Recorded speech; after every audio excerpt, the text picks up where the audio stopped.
जब घर में मेहमान आ जाएं और पता ना चले मीठे में क्या बनाएं तो ये झटपट से 10 मिनट में तैयार होने वाला डेजर्ट आप ट्राई कर सकते हैं जो कि खाने में बहुत ही ज़्यादा टेस्टी है, बहुत ही ज़्यादा यूनिक है। मार्केट में आपको ऐसा डेजर्ट बिल्कुल भी नहीं मिलेगा। तो चलिए जल्दी से स्टार्ट करते हैं इस डेजर्ट को बनाना। तो सबसे पहले हम बनाएंगे इसकी कैरमल सॉस। कैरमल सॉस को बनाने के लिए एक पैन में डाल देंगे हाफ कप चीनी। चीनी को आपने मेल्ट होने देना है, बिल्कुल भी स्पैचुला से पहले नहीं हिलाना है। जब चीनी इस तरीके से मेल्ट होने लग जाए तो आपने पैन को घुमाते हुए चारों तरफ हीट लगवानी है ताकि चीनी अच्छे से मेल्ट हो जाए और आपको लो फ्लेम पे ही इसको मेल्ट होने देना है।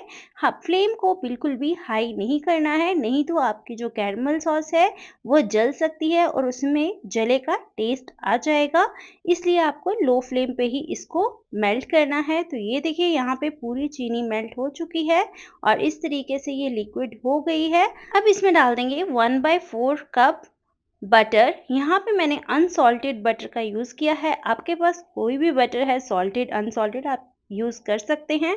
साथ में ही आधा कप यहाँ पे मैंने फ्रेश क्रीम का यूज़ किया है, जो अमूल की फ्रेश क्रीम आती है उसका यूज़ किया है। आप चाहें तो अगर व्हिप्ड क्रीम आपके पास है तो वो भी आप इसमें डाल सकते हैं। और ये देखिए इसमें गांठें सी बननी स्टार्ट हो जाएंगी। आपको घबराना नहीं है, आपको स्पैचुला को लगातार चलाते जाना है, लो फ्लेम पे ही आपको इसको पकाना है। और एक टाइम पे ये बिल्कुल लिक्विड हो जाएगी और ये जो भी इसमें गांठें बन रही हैं वो हट जाएंगी। और ये देखिए हमारी कैरमल सॉस बन के रेडी है, जो खाने में बहुत ही ज़्यादा टेस्टी लगती है। तो अब इसको ठंडा होने के लिए रख देंगे। ये थोड़ी लिक्विडी फॉर्म में ही होनी चाहिए, ठंडे होने के बाद ये गाढ़ी हो जाएगी। अब एक बाउल ले लेंगे, बाउल में हम लेंगे हाफ कप क्रीम। ये मैंने यहाँ पे फ्रेश क्रीम का यूज़ किया है। अब हम इसको कर लेंगे व्हिप। हमने इसको अच्छे से व्हिप करना है और आप ध्यान रखें, इसको सबसे पहले लो स्पीड पे ही व्हिप करना है। अगर आपके पास हैंड विस्कर है तो आप उसका भी यूज़ कर सकते हैं। मैं यहाँ पे इलेक्ट्रिक हैंड ब्लेंडर का यूज़ कर रही हूँ। और ये देखिए हमारी क्रीम जो है 2 मिनट में व्हिप होके तैयार है। तो हमें इस तरीके से सॉफ्ट क्रीम चाहिए इसके लिए। और अब हम क्रीम को रख देंगे फ्रिज के अंदर और फिर एक बाउल ले लेंगे। यहाँ पे मैंने कांच के बाउल का यूज़ किया है और ये डेज़र्ट हम बना रहे हैं पार्ले जी बिस्किट से। तो यहाँ पे सबसे पहले हम पार्ले जी बिस्किट की लेयर लगाएंगे। पार्ले जी बिस्किट सबको बहुत पसंद होता है और हम बचपन से ही खाते आ रहे हैं इसको और हर जगह अवेलेबल भी होता है। तो यहाँ पे मैंने पार्ले जी का यूज़ किया है, आप चाहे तो किसी भी बिस्किट का यूज़ कर सकते हैं। बिस्किट की लेयर लगाने के बाद इस पे हम लगाएंगे क्रीम जो हमने व्हिप करके रखी थी। तो बहुत ही ध्यान से आप क्रीम लगाएं इस पे, ये बिस्किट चिपक जाते हैं क्रीम के साथ। तो बहुत ही ध्यान से आपको इस पे क्रीम को फैलाना है और एक लेयर सी बना देनी है क्रीम की। बहुत ही आराम से ये काम करें। तो ये देखिए इस तरीके से आपको इसकी लेयर बनानी है और फिर जो हमने कैरमल सॉस बनाई थी ये ठंडी होके देखिए थिक हो गई है।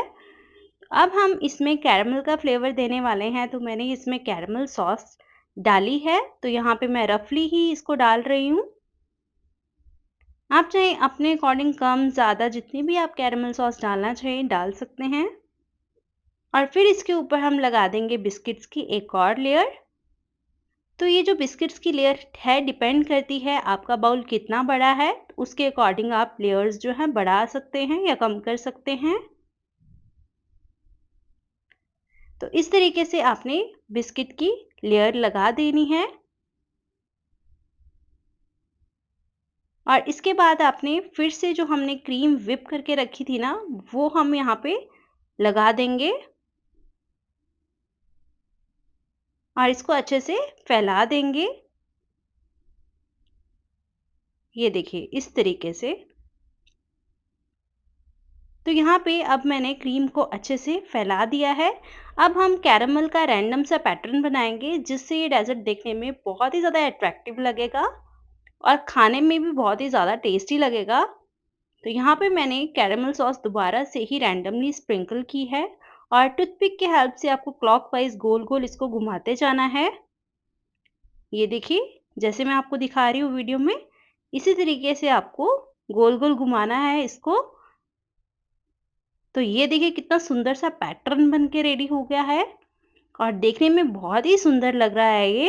तो अब हम इसको रख देंगे फ्रीज़र में कम से 1 से 2 घंटे के लिए, ताकि ये अच्छे से सेट हो जाए। तो यहाँ पे मैंने इसको 1.5 घंटे के बाद निकाला है और ये अच्छे से सेट हो चुका था। तो चलिए अब इसको देख लेते हैं कैसे सर्व करना है। तो आप किसी भी स्पैचुला की हेल्प से, जो आगे से थोड़ा शार्प हो, उससे आप इसको प्रेस करके कट करें, क्योंकि इसमें जो बिस्किट्स है उसका क्रंच है। बिस्किट्स बिल्कुल भी सॉगी नहीं होते हैं, बिल्कुल क्रंची ही रहते हैं। तो ये देखिए यहाँ पे मैंने इसको इस तरीके से सर्व किया है और जब आप इसकी बाइट लोगे ना तो इतना अच्छा क्रंच आएगा बिस्किट्स का और क्रीम के साथ, बहुत ही ज़्यादा खाने में ये अच्छा लगेगा। कोई गेस नहीं कर पाएगा कि आपने ये पार्ले जी से बनाया है।